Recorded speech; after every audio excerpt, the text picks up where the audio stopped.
Dans ce journal, on parle également de la deuxième session du comité recherche-développement du Sénarest. La production durable du manioc en Afrique centrale était au cœur des échanges. Le projet lancé par la CEMAC il y a quelques années doit définir, entre autres, modalités de valorisation des résultats. C'est ce que nous rapportent Templare Banabesolo et Medarengeng.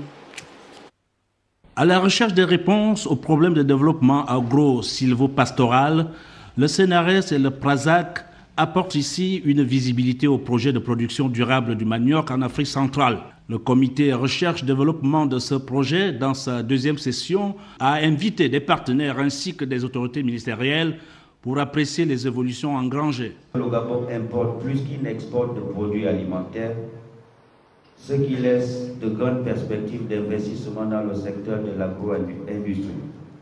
Dans cette perspective, votre deuxième session de ce jour qui porte notamment sur les résultats finaux du projet manioc dans le pays, le rassemblement des différents acteurs de la filière, la définition des modalités de valorisation de vos résultats revêt une importance particulière. La recherche scientifique doit être replacée au centre des priorités de l'État pour permettre à notre pays d'atteindre ses objectifs en matière d'alimentation afin d'assurer à ses concitoyens une meilleure qualité de santé et de vie.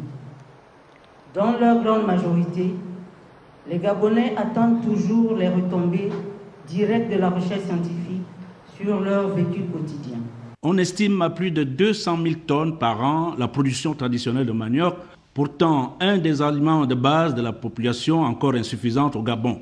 L'objectif visé ici est de porter l'offre en manioc largement supérieure à la demande pour rendre cette denrée accessible à tous et à moindre coût. Le Gabon occupe le 11e rang mondial des consommateurs de manioc.